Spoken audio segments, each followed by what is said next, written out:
a perfect example on one arpeggio and one scale lick composing. Take one arpeggio,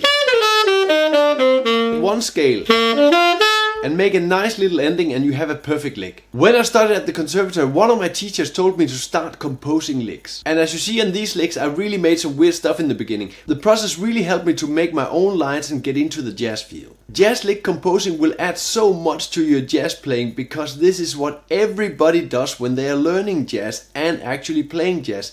Slow composing leads to fast jazz soloing. I could have said, but now what I did, I went past that. I said,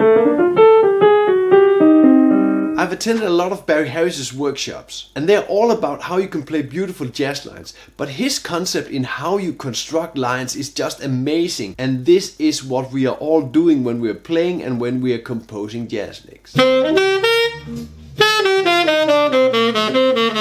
Start with an idea and work it out.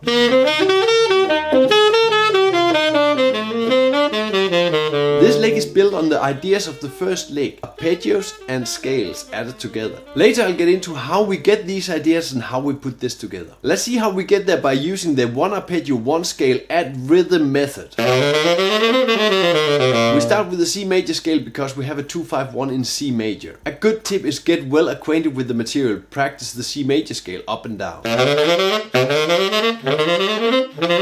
Dividing the scales into small bits, playing it from every step in the scale gives you the scale on the chord.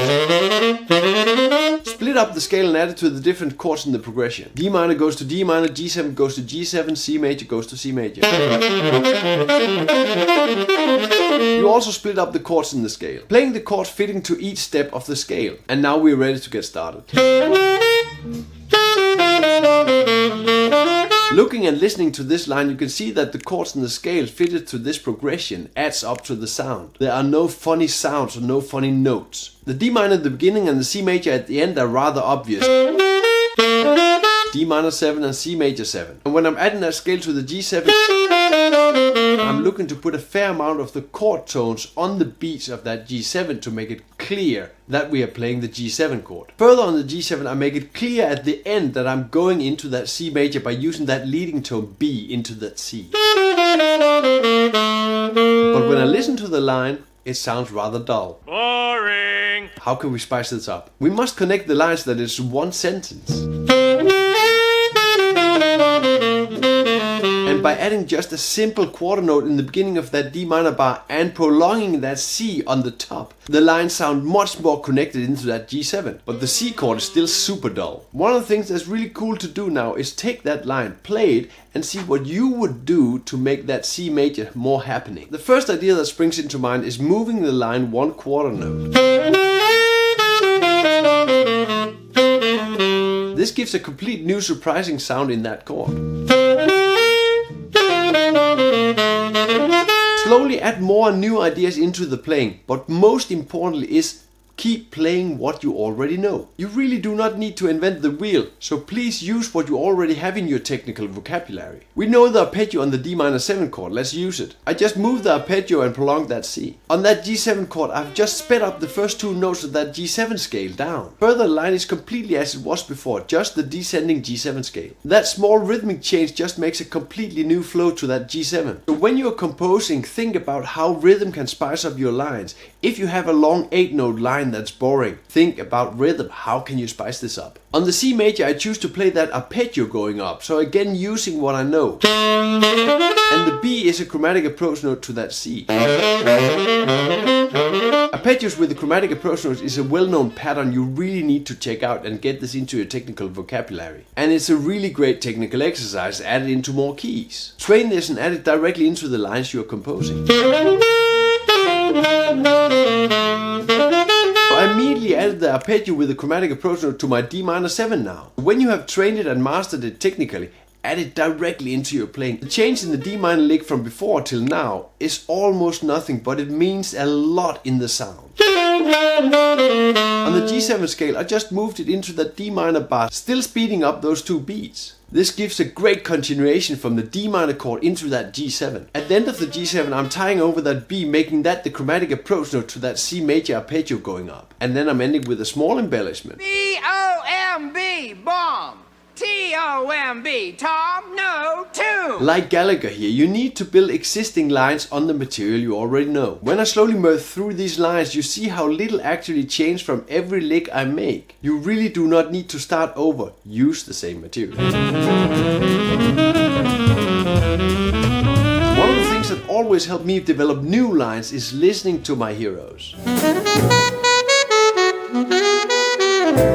You really need to listen to great soloists, but you also need to listen to soloists where you understand and can actually hear what they are playing. Soloists that play slower solos where it's pretty clear what they are playing, or find transcriptions of their solos like here, Dexter Gordon and Hank Mobley. At the end I'm linking to a great video showing you 3 solos where you can start getting new ideas, slow but really great players. Another great source of inspiration is the lesson manual on Patreon. I've added all the licks and all the exercise plus tons more exercises and licks into the lesson manual to give you a great start on composing licks. Everything is of course in all 12 keys, find the link in the description. Let's take an idea from Dexter Gordon's solo on Blue Bossa. This scale run going up on that F minor chord. We put it into that D minor chord running up that scale. And on the G7 I'm just running down the scale again. And you can definitely just take this lick and use it. Just the scale going up and going down. But let's tweak it a bit and make it even more interesting. The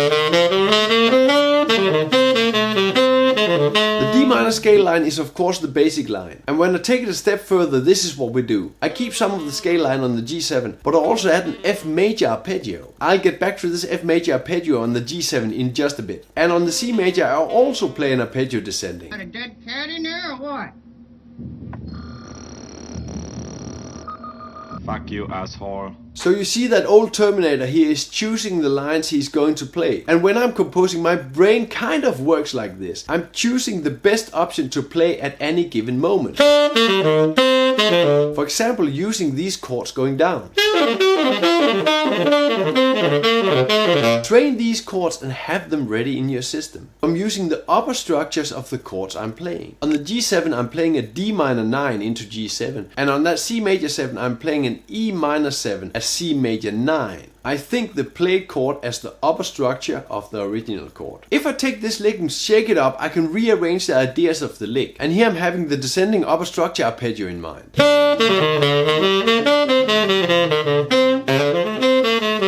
Through the lick you see that I still stick with the very first idea of what we had. One arpeggio, one scale, add some nice rhythm and add an ending. The only thing that has happened from the beginning till now is that we're using more rhythm and we're using more connecting lines. Using more of our trained vocabulary. In the first by using the descending arpeggio with the triplet, then using the arpeggio with the chromatic approach note. On G7 I'm just adding the scale down. Using extended rhythm binding that D over to that C. Then I'm playing the E minor chord with the chromatic approach note on that C major 7 chord. And at the end just running down the scale. Giving you a great start on composing your own jazz licks. All the material here plus a bunch more is in the lesson manual on Patreon in all 12 keys. The link is in the description. Getting inspired and start getting new ideas on what to practice. Add this material when you're composing licks, but learning from the real masters Hank Mobley, Dexter Gordon and Gene Ammons. These are the 3 solos you really need to check out.